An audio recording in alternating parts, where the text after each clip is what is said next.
Digital Gujarat scholarship અંતર્ગત વિદ્યાર્થીઓને 1 લાખ સુધીની શિષ્યવૃત્તિ મળી શકે છે।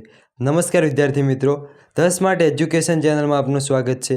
તો વિદ્યાર્થી મિત્રો, અવારનવાર યોજનાઓ અંતર્ગત આજે આપણે ગુજરાત ડિજિટલ ગુજરાત સ્કોલરશિપ 2026-27 વિશે જોવાના છીએ।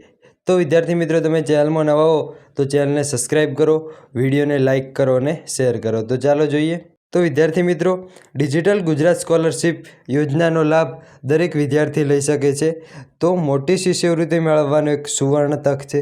તો આ સ્કોલરશિપ છે, શિષ્યવૃત્તિ છે, તે કોને મળવાપાત્ર થશે, પછી તેની અરજી ક્યાંથી અને કેવી રીતે કરવી, કેટલી શિષ્યવૃત્તિ મળશે, કયા કયા ડોક્યુમેન્ટની જરૂર પડશે, અરજીની છેલ્લી તારીખ કઈ છે અને કઈ કઈ બાબતોનું ધ્યાન રાખવું। વિદ્યાર્થી મિત્રો, આટલી બાબતોનું તમારે ધ્યાન રાખવાનું, નહીંતર તમને સ્કોલરશિપ મળવાપાત્ર થશે નહીં।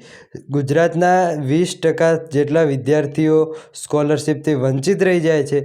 એમની ભૂલ કઈ હોય છે તે પણ આજના વિડીયોમાં હું જણાવવાનો છું। તો ચાલો દરેકે દરેક પ્રશ્નોનો ઉકેલ મેળવીએ।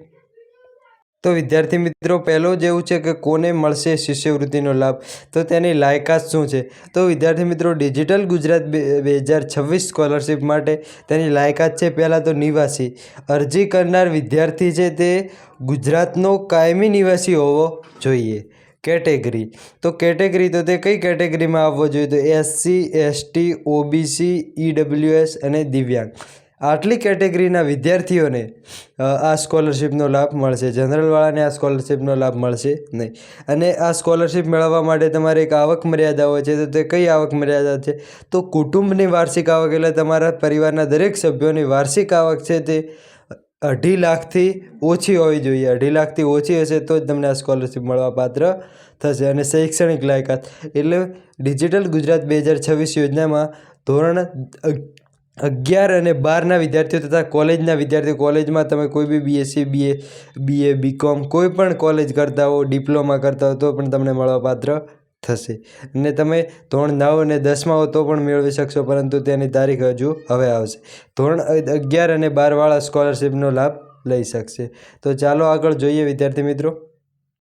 તો આમાં ડોક્યુમેન્ટ કયા જરૂર પડશે, તો વિદ્યાર્થી મિત્રો, ડોક્યુમેન્ટમાં તમારે સર્વપ્રથમ તો આધાર કાર્ડની જરૂર પડશે અને તમારો પાસપોર્ટ સાઇઝના 2 ફોટાની જરૂર પડશે। અગાઉના વર્ષનું માર્કશીટ, જો તમે 11માં હો તો 10માનું માર્કશીટ, 12માં હો તો 11મા ધોરણનું માર્કશીટ, અથવા કોલેજમાં હો તો 12માનું માર્કશીટની જરૂર પડવાની છે। બોનોફાઇડ સર્ટી જે શાળામાંથી લાવવાનું રહેશે, અથવા LC પણ તમારે ચાલે, LC।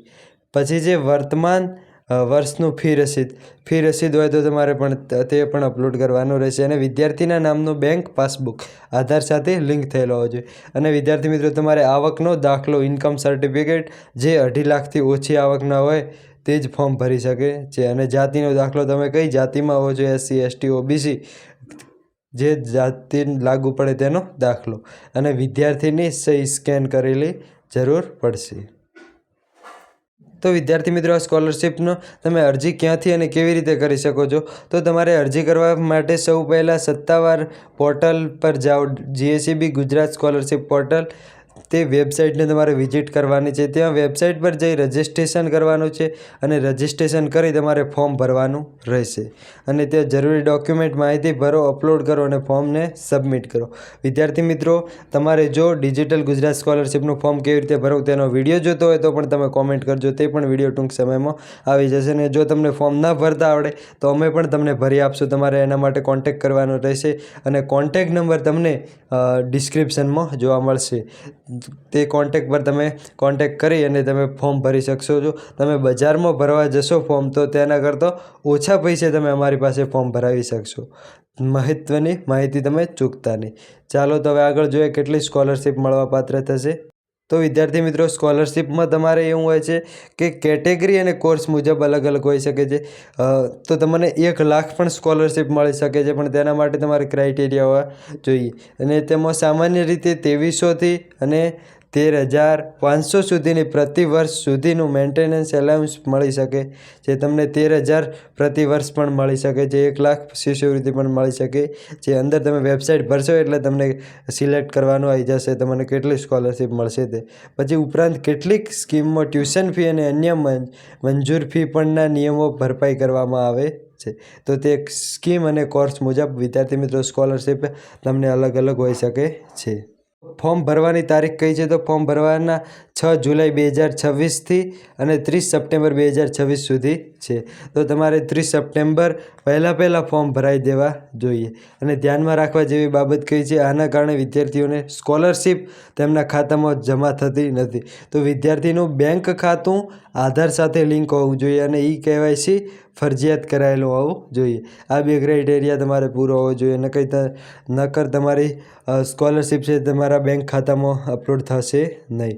તો વિદ્યાર્થી મિત્રો, આમ વિડીયો પસંદ આવે તો વિડીયોને લાઇક કરો અને આવી જ નવી સ્કોલરશિપ તમારા માટે અમે લાવતા રહીશું. વિડીયોને લાઇક કરો અને ચેનલને સબસ્ક્રાઈબ કરો. Thank you.